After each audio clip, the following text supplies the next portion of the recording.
Welcome to a meeting of the Zoning Board of Appeals for the town of Milton on case number 2883. It's an application filed regarding property address 184 Reedsdale Road.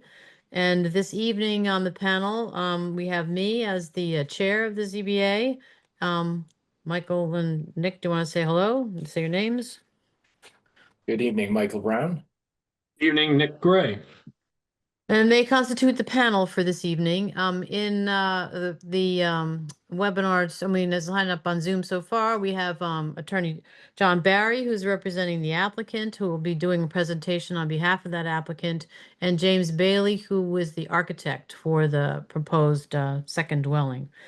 To just talk about what we have before us is an application for a variance that would allow the applicant Ilmanda Dami to divide an existing lot at 184 Reedsdale Road into two lots, both of which would be non-conforming because they don't have the required frontage on Reedsdale Road. They would have the minimum lot size of 7,500 square feet. So the application had been, they had applied for approval to the Board of Appeal, to the Building Department, and received a denial letter on June 25th, 2020. Stating that the proposal to create the two non-conforming lots required the required frontage, lacked the required frontage, and that they would have to be applying to us for relief. The application itself, as I said, was dated July 20th, 2025, and filed by Attorney Barry on behalf of his client. And they're seeking a relief from zoning provisions Article X 10, Section 275-10.1.c on lot sizes and frontage. Because I guess the proposal is that this existing lot only has 61 feet instead of 75 on Reedsdale. The proposal would be to divide up the lots, but have an easement that would lead off of Reedsdale Road to access a new single-family dwelling on a second lot to be created in the rear. Apparently the lot width is okay, but the situation is that the required frontage isn't available. So the application be filed by John Barry. Along with the application or set of plans showing the proposed dwelling, plot plan showing the two lots that would be created, and actually the existing two lots, and then the new ones that would be created as a result of any approval that we might give. There is a sort of plans of the house itself, plans of the existing house, the proposed driveway easement, and then the layout and design of the house itself. In addition to that information, we did receive, John Barry sent along two letters of support from the abutter at one at 180 Reedsdale and at the second at 196 Reedsdale. Unfortunately, I couldn't read the names of the people that signed the letter, but that's their addresses. We've also received opposition from neighbors on Center Street, which is the street behind Reedsdale. A video showing flooding on Central Street provided by Suzanne Bridges. Opposition letters from George and Mary Ellen Geary at 59 Center Lane, and Penelope Hines Riley and Bob Hines Riley at 65 Center Street. Let's see. We also got a sort of a edited GPS plan from our member Nick Gray, showing the lot and adjacent lots. Thanks for that, Nick. And I believe that's the contents of the file. And at this point, I'd ask Mr. Barry to present his information to the board. Sure. Good evening, Madam Chair, members of the board. My name is John Barry. I have a law office located at 10 Forbes Road West, Suite 210 in Braintree, Massachusetts, zip code 02184. The architect for this proposal is James Bailey.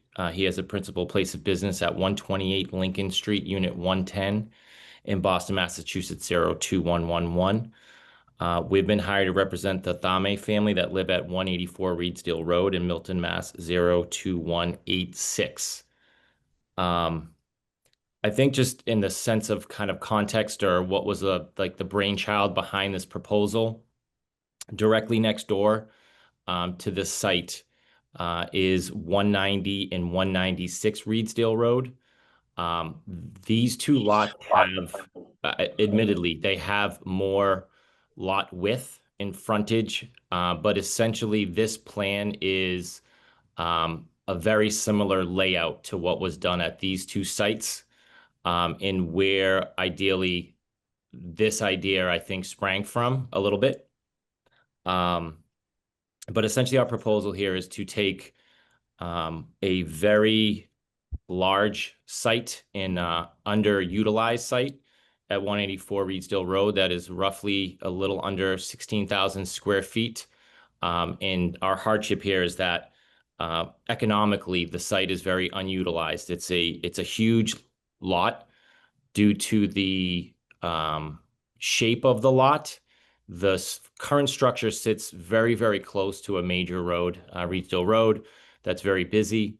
And the rear yard is enormous and unutilized. And that is essentially the hardship that my clients are suffering and hoping to gain this variance from. And I will address what I'm sure are maybe some of the questions or concerns the board has related with what is being proposed here as I go through our plans and our proposal.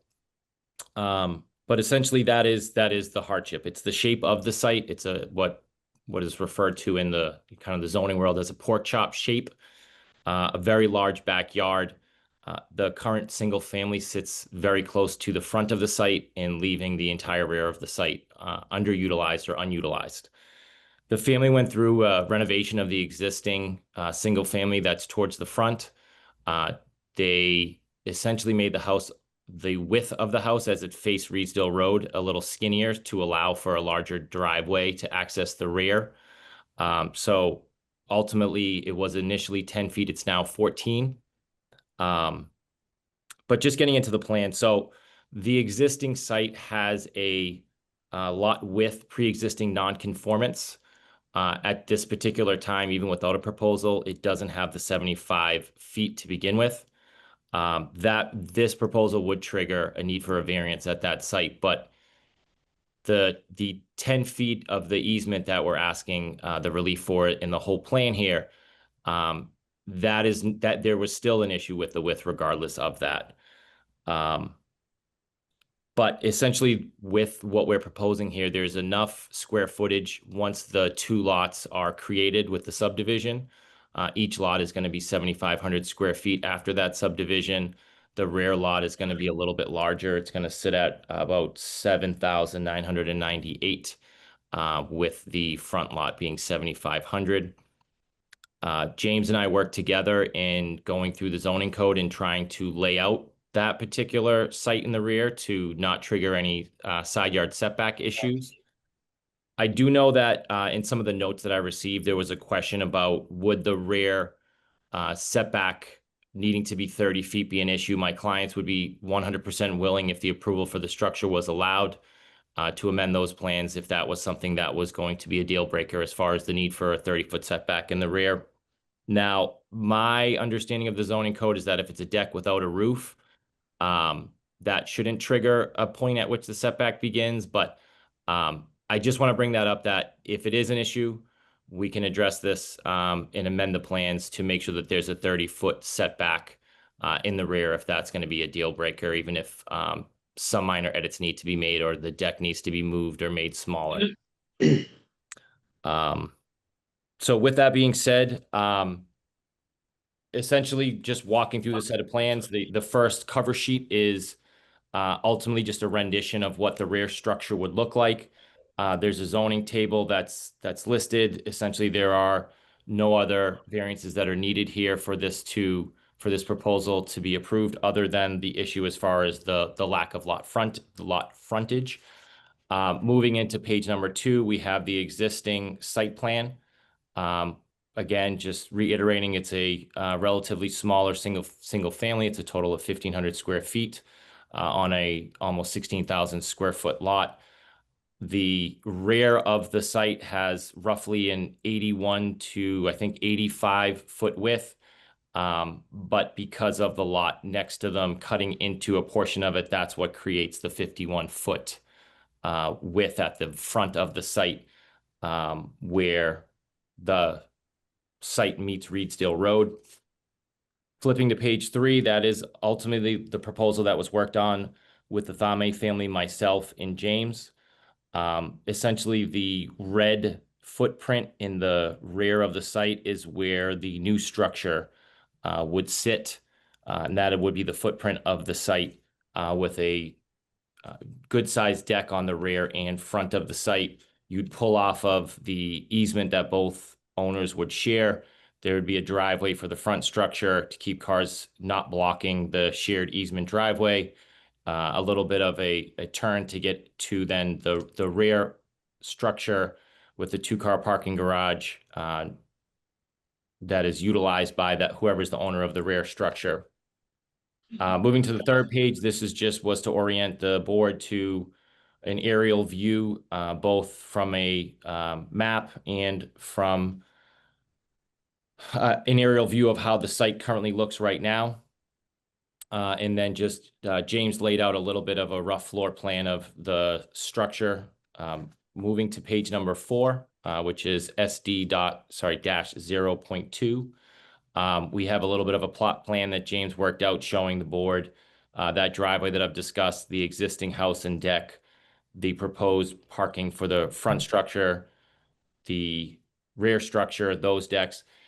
We tried to create a border of green space around the entire site, trying to maintain as much green space on the site as possible.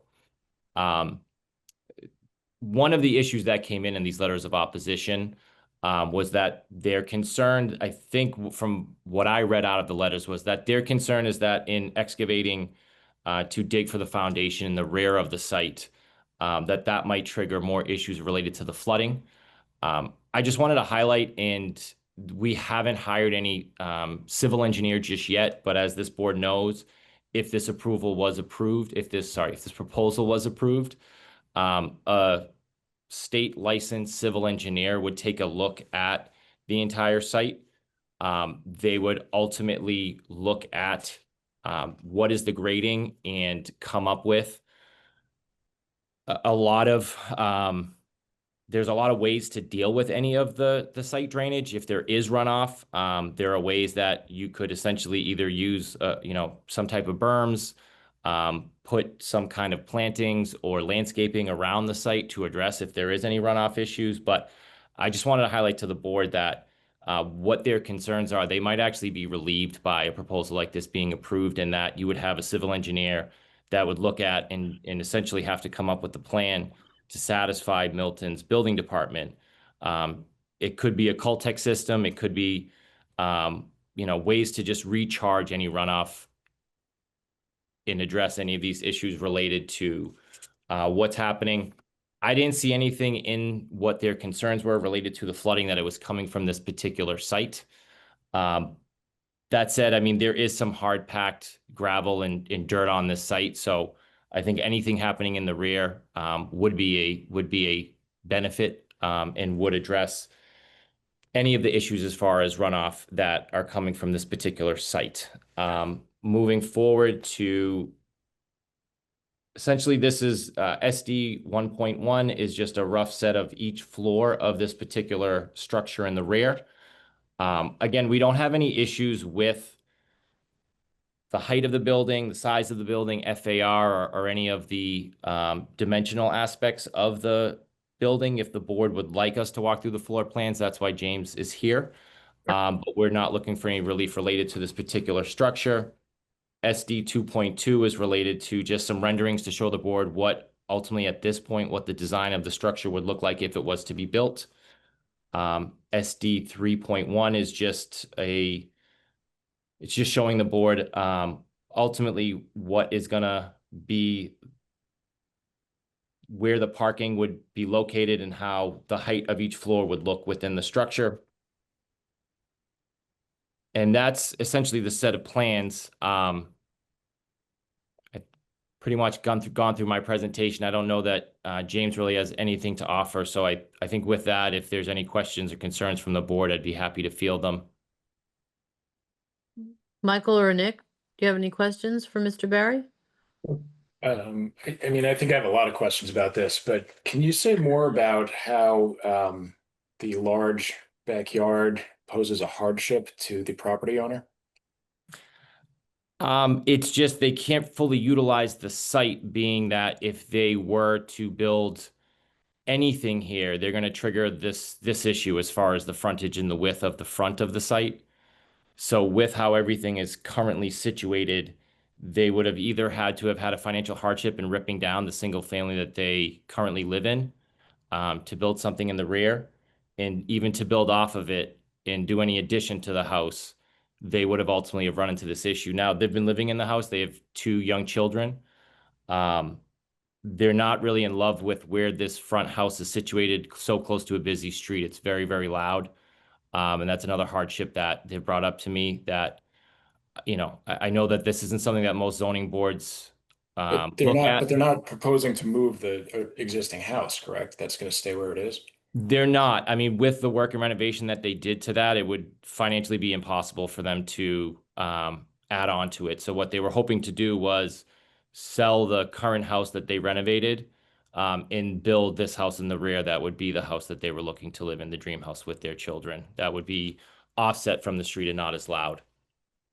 Right, so you're saying that the current hardship that they have is that they can't subdivide their house and turn their backyard into a separate lot to build a house on it?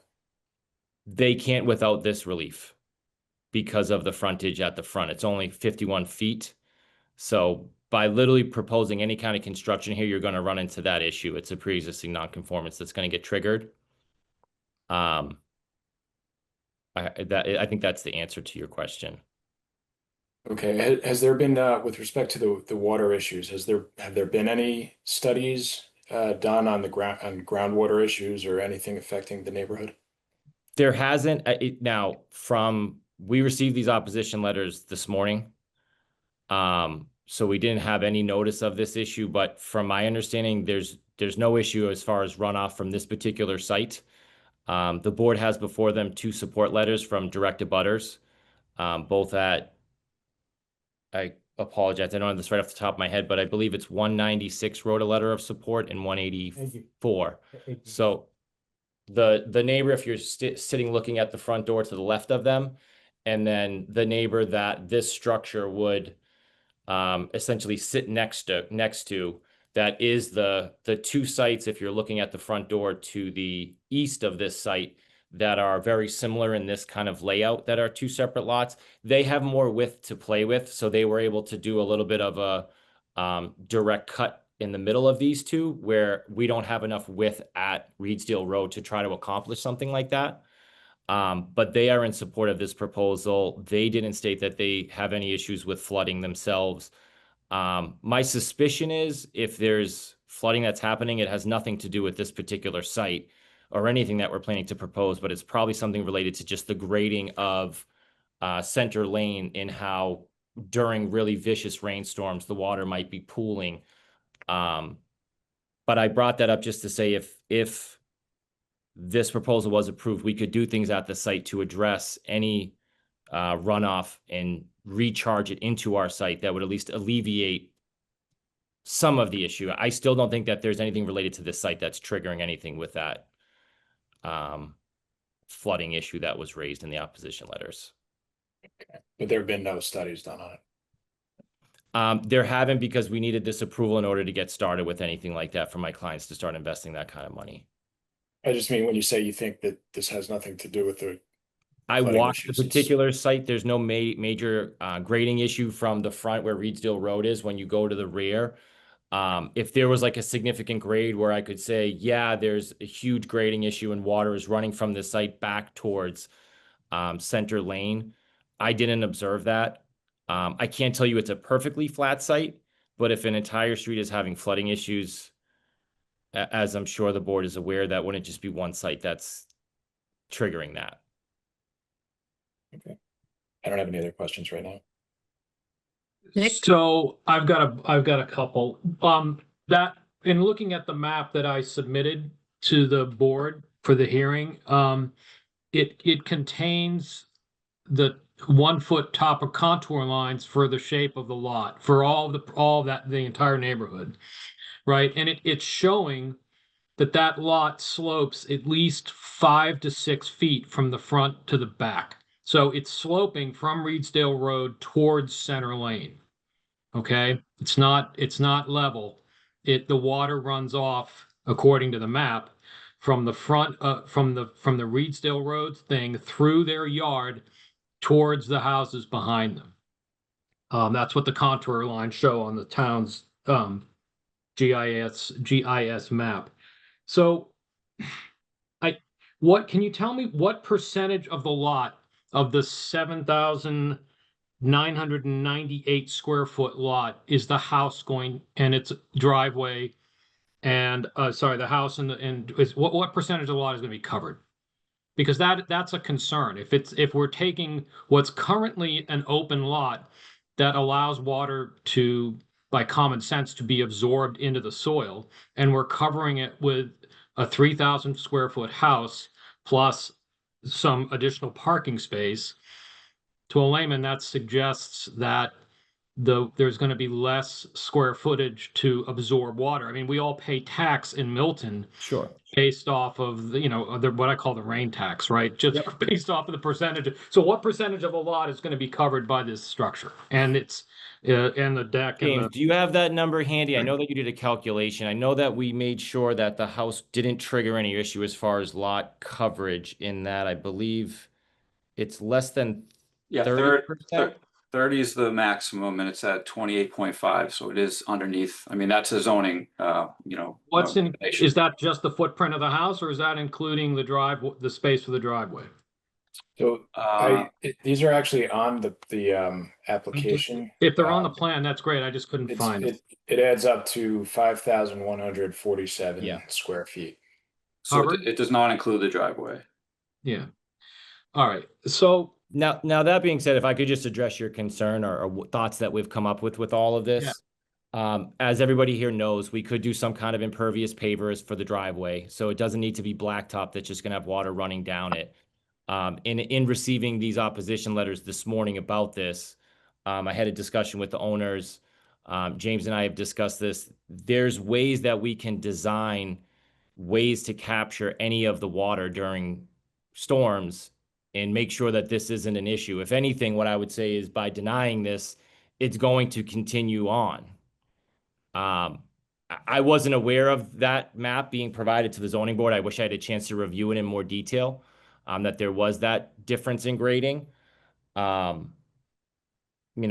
being said, the proposal, if it was to be approved, would actually remedy that issue more than it would cause more of a problem there, in that we could identify it and address it with issues, like I said, by creating some kind of landscaping plan around the site to trap more of any runoff in, maybe create some kind of a berm system around where the landscaping would be around the site in order to, again, prevent any runoff from occurring, and then just deal with any of the grading issues during the construction of the site. Creating a Pultec system to recharge water back into. You got a bigger problem than the water. Even Okay. without the opposition letters, about the flooding, you got a bigger concern in my view. Okay. Which is that the house, what's the house that you're proposing to build has zero frontage on Reedsdale Road, right? There is no frontage, right? There would be the easement, but yes. Does the easement count towards the frontage total for that lot? It does No. not. Okay, so you're asking us to grant two variances, I think. One variance to the front lot for its now non-conforming minimum. The pre-existing non-conforming. You're looking for us to sort of bless that, and then secondly, you're looking to us to approve a variance for basically zero frontage for a second lot. Do I have that about right? That's what the variance request is, yes. Yeah. So and you're talking about the hardship issue, which I understand. But there's a second test in section 10 of 40A, right? In the granting of the variance. That is that we have to find that desirable relief can be granted without substantial detriment to the public good and without nullifying or substantially degrading from the intent or purpose of the bylaw, right? So what this proposal is asking us to do is to take a 15,000-ish square foot lot, cut it in half, make the person's backyard a separate buildable lot in perpetuity, and with no frontage.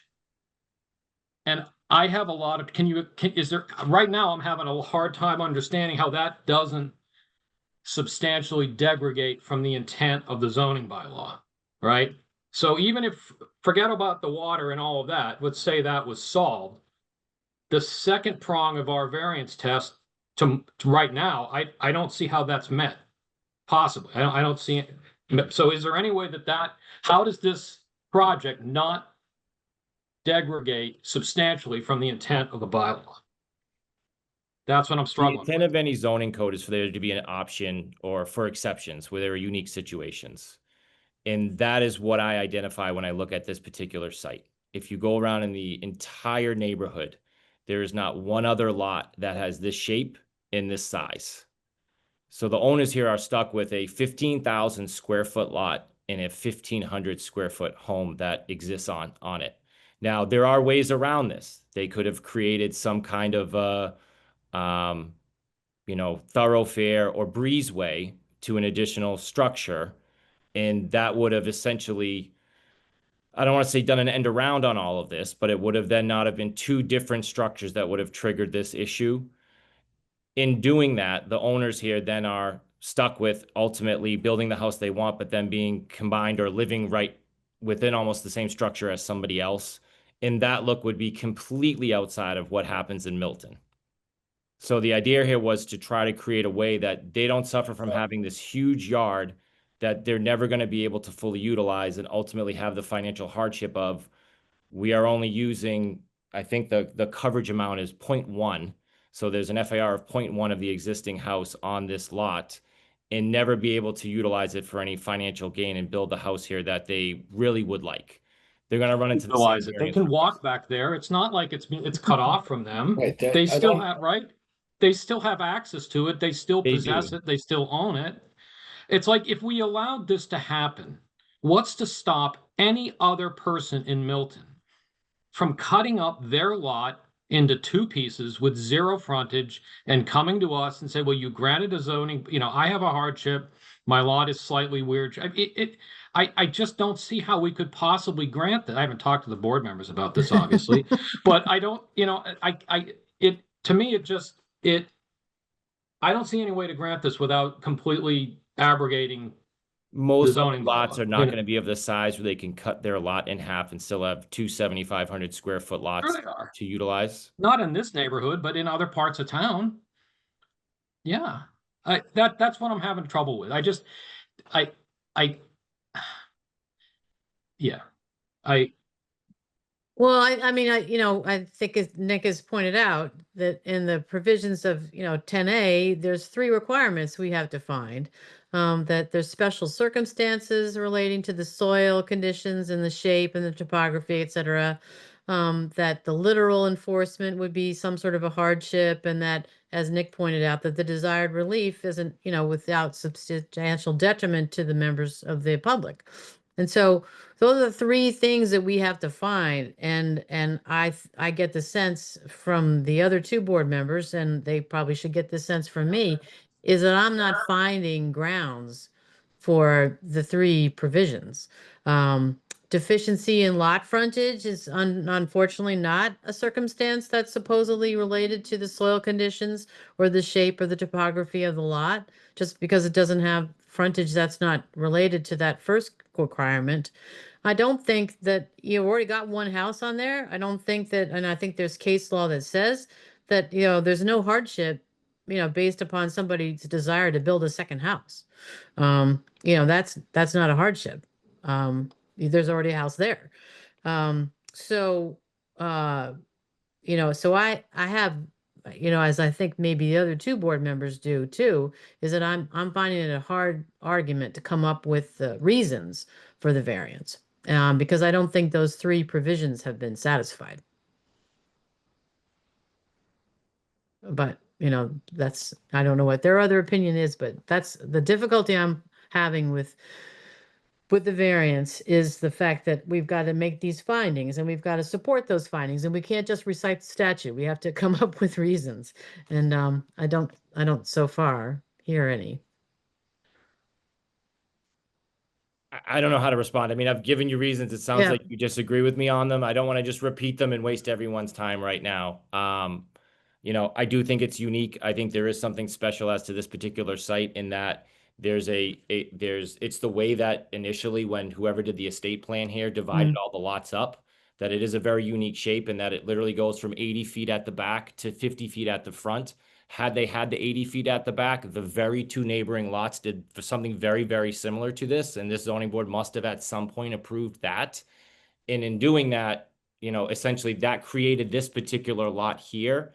So, Mm. I don't want to get into this like, well, someone else created this problem, kind of an argument with the three of you. I'm just saying my client was left with what they were given. They have a 15,000 square foot lot. I understand Mr. Gray's argument, and I hear this all the time in making zoning presentations that, well, everybody is going to follow this thereafter. No, I disagree with that argument here on this particular site in this particular neighborhood, because this is the only site that has that shape in the rear of in the actual site, the property itself, to be able to divide it in half and still have 7,500 square feet for each lot to ultimately utilize.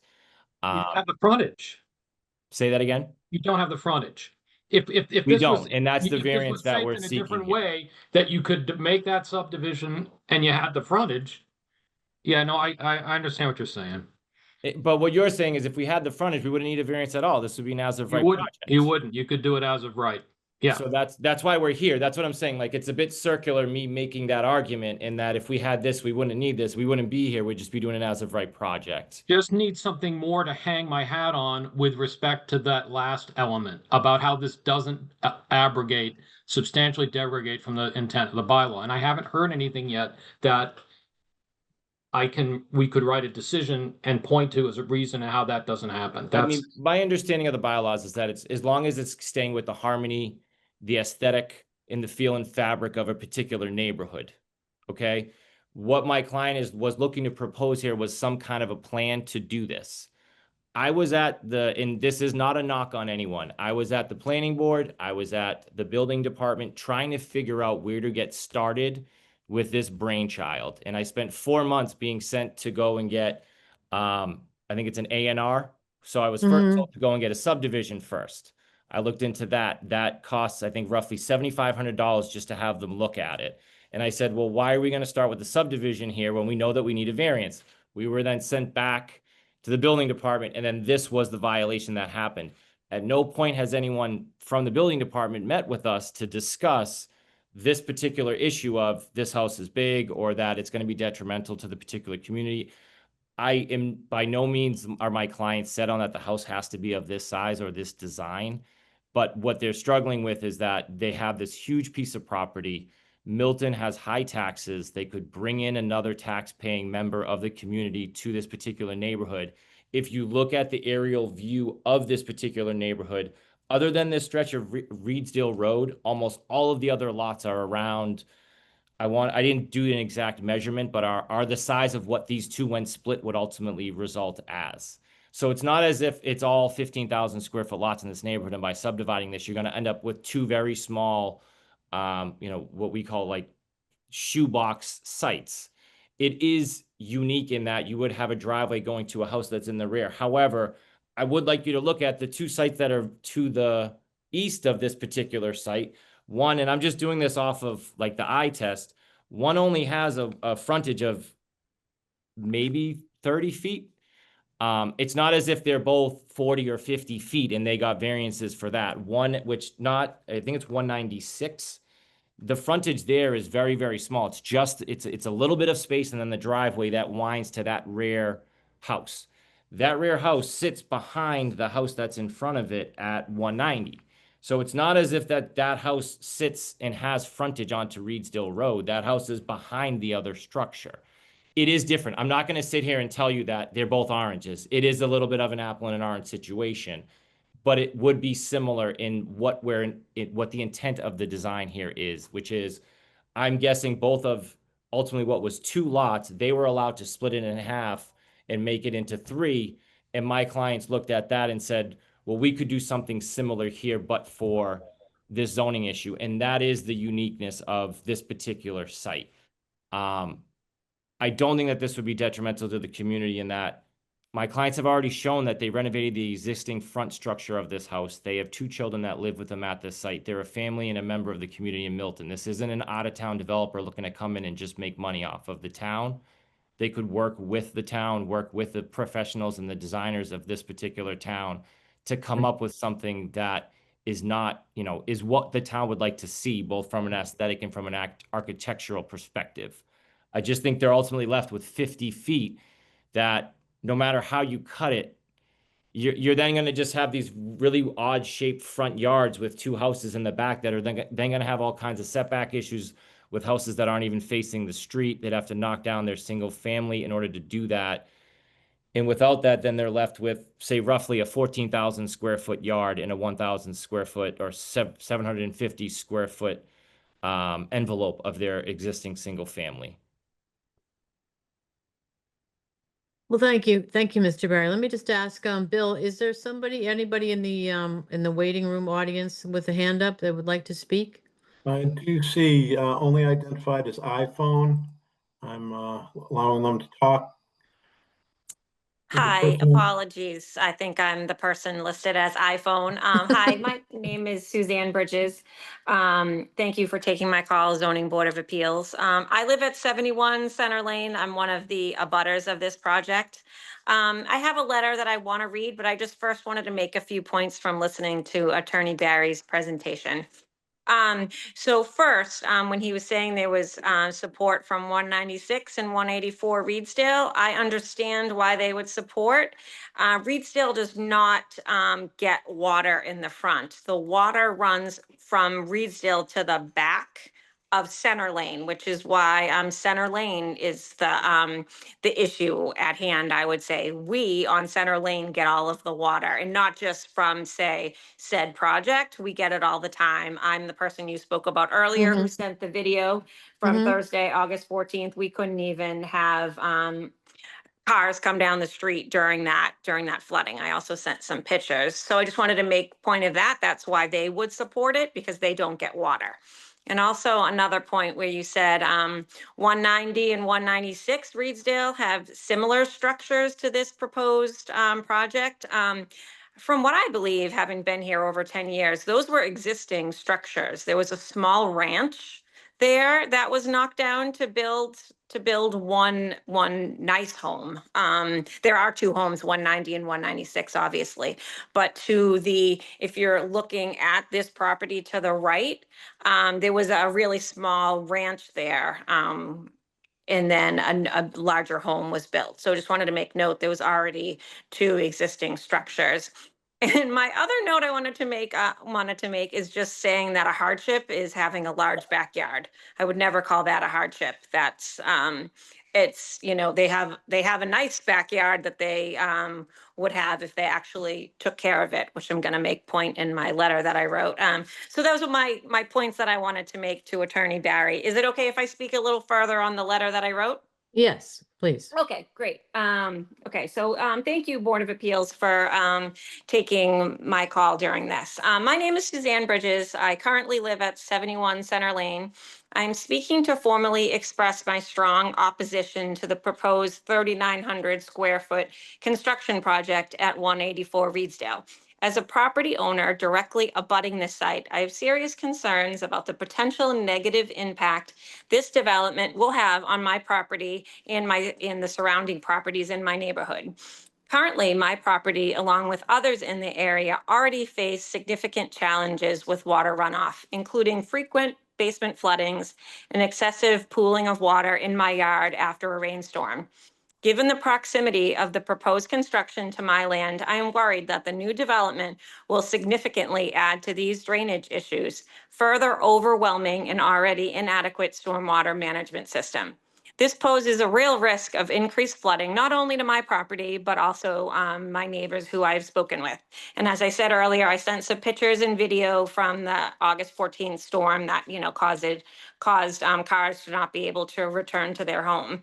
And additionally, I wanted to point out that the current homeowners at the site have shown a lack of responsibility in maintaining their property. The lot is consistently overgrown and unsightly, creating further concerns about how the land is being managed and raising questions about the developer's commitment to upkeeping the property both during and after construction. A lack of maintenance on this scale does not inspire confidence that the development will be properly managed. Given these factors, I respectfully urge the board to deny approval of this construction project. I'd like to thank you for your attention to this matter, and I trust that you will consider the serious implications this development may have on our neighborhood and make a decision that reflects the best interest of our current residents. And again, thank you for listening to me tonight. Thank you very much for attending, and we appreciate the input and the videos. Thank you. Is there anyone else that wishes to speak on this matter? Rachel Shu. Rachel, you can speak now. Hi, can you hear me? Yep. Yes.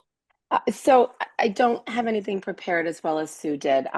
This is Rachel Shuey. I live at 53 Center Lane, but I've been listening and I just kind of wanted to chime in. I apologize. I sent a letter just now, so you don't have it. I was away this weekend and I did include some photographs as Sue did, but I just also wanted to chime in.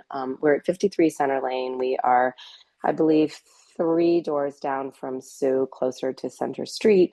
And just from the flooding point of view, just to kind of emphasize how severe it is, our home, we have 2 sump pumps. We have an extensive French drain system. We have a dry well. And we personally, since we moved in 18, have spent tens of thousands of dollars on mitigation in our backyard with regrading, landscaping, plantings, and you will see in the photographs that I shared from recent storms, the volume of water that we deal with when we have rains, including the fact that we came within inches of losing a car on Center Lane in the storms that Sue referenced. You will see from the photographs how the water nearly came as high as the engine on our car. So I just wanted to share that the flooding is severe in this neighborhood, and that I just feel that that's something that really does need to be factored in. Thank you. Thank you very much. And we'll make a note to include your letter in the materials on file with the board. So thank you. Anyone else? I don't see anybody else. Mr. Barry, I think we would probably, I think if you wanted to have any sort of last sort of wrap up before we consider the application, whether there were any sort of last thoughts you wanted to add, or Mr. Bailey? Just to reiterate, I understand the neighbor's opposition related to the flooding issue. I think by stopping a proposal like this, it's just going to persist. I think in developing a site, the benefit would be what I just described, which is creating ways to try to mitigate these issues and recharge more of the runoff into this particular site, and try to remedy as much of that as possible.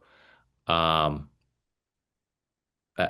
think I addressed all of the other concerns or questions that were raised. I understand some of the opinions that, having a large yard is not a hardship. That's true, although I also think just the cost of living in Massachusetts is extremely high, and we have an issue right now with a lack of housing. So, just like the house that if I made a mistake in that it wasn't subdivided by one developer to do the whole project, at some point somebody must have done that with the idea of taking a lot that was odd shaped and putting 2 houses on it right next door. One of them was a small ranch, and someone made a decision to knock that down and build a larger house there. So, for all those reasons, I think that is ultimately my client is trying to do something similar here because of the uniqueness of the way that these these four lots at 180, 190, and 196, the way that they're cut up compared with the remainder of the existing block, they are very unique and different from the planning that was done, as far as each site looking very, very similar to each other, other than these three lots in the location where they are.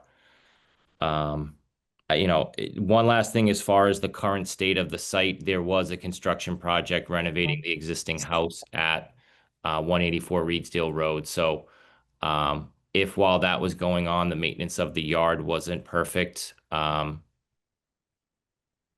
not trying to make excuses, but there were things going on at the site that the family and the owners were, spending their time on and most concerned with. But I would say that if this proposal was approved, there would be a landscaping plan, and the entire site would be redesigned and re-landscaped.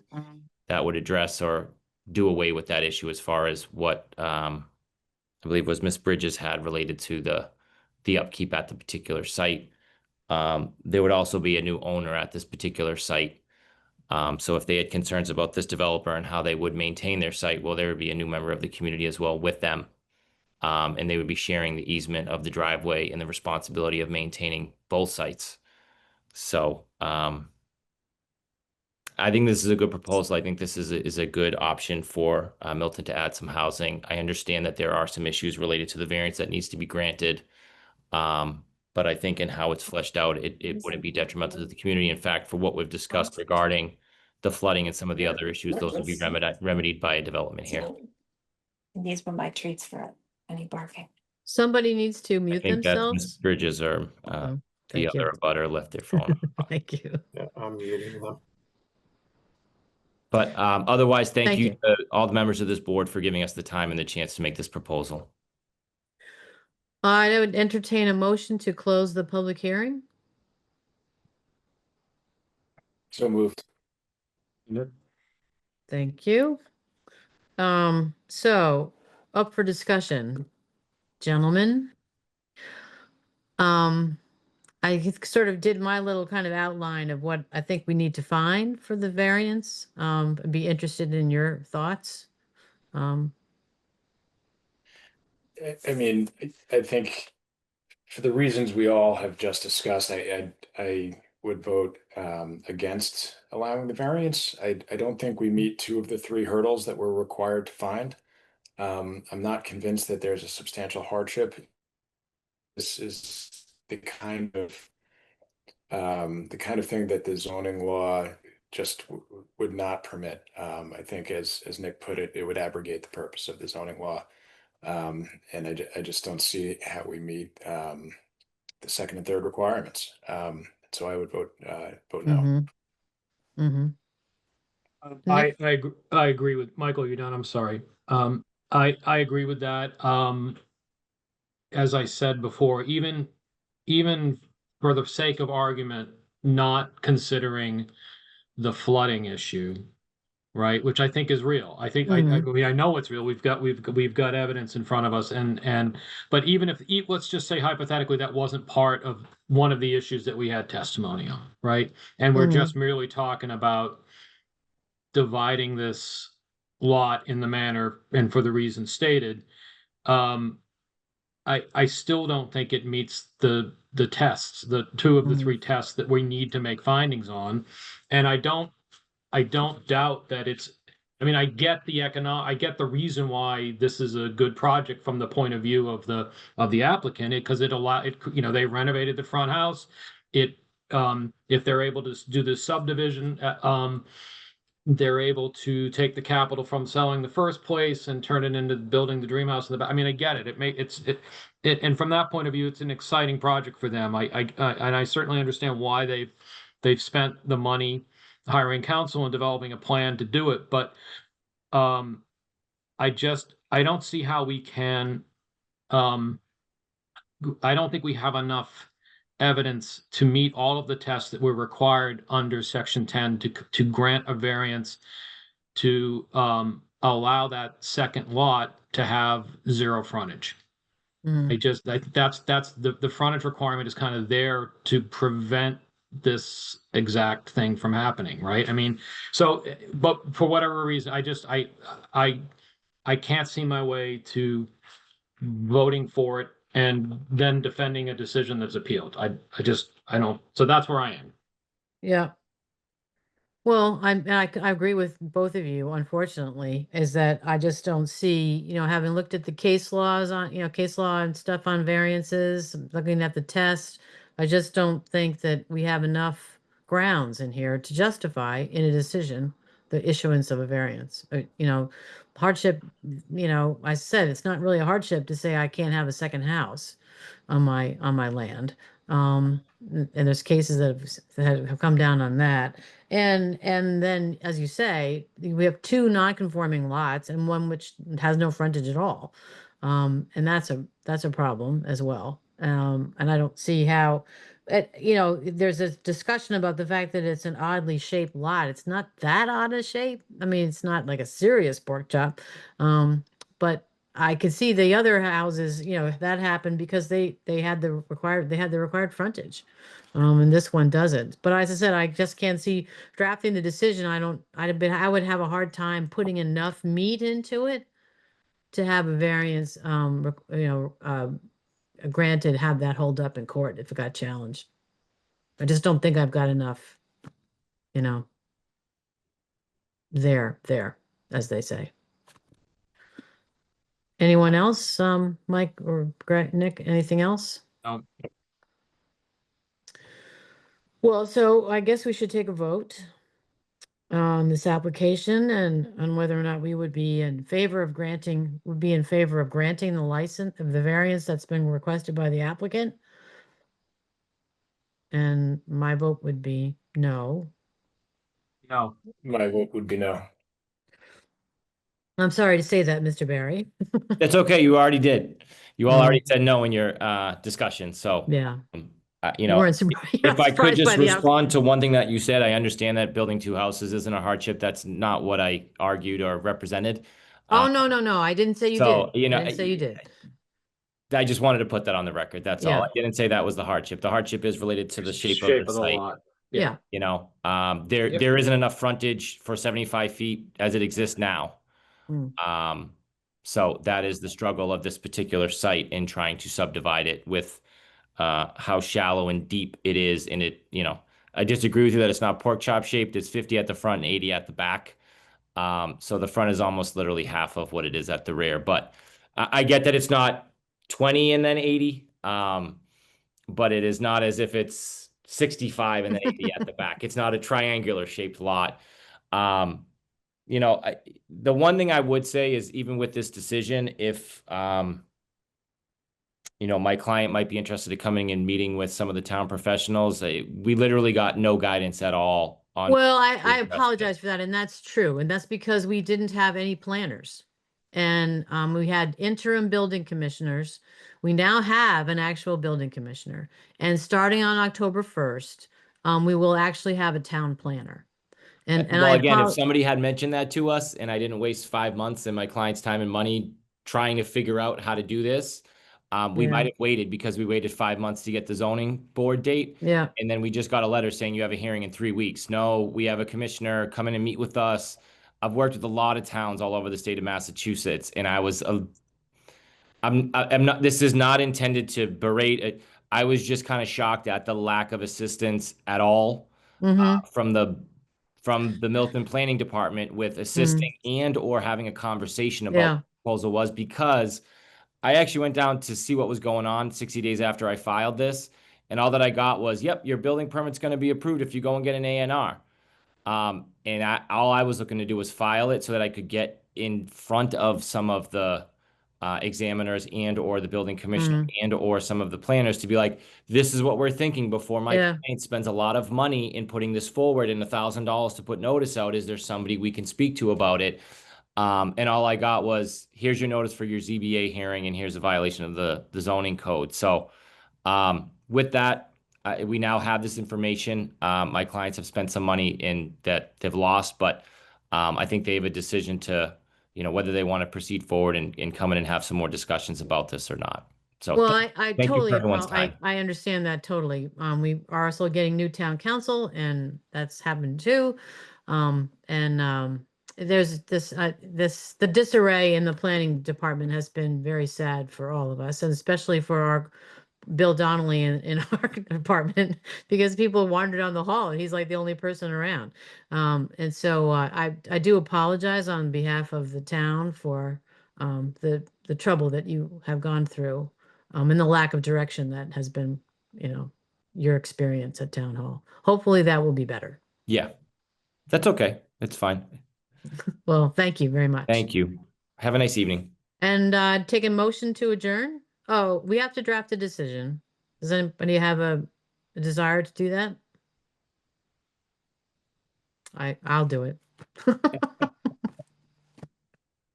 In between the other, I have a hearing tomorrow too. But anyway, so thank you very much for all the people that attended, the people that sent in information, and to Mr. Barry and to Mr. Bailey. We appreciate the time and effort you spent on this, and hopefully you can come up with a clever solution for the situation. I take a motion to adjourn.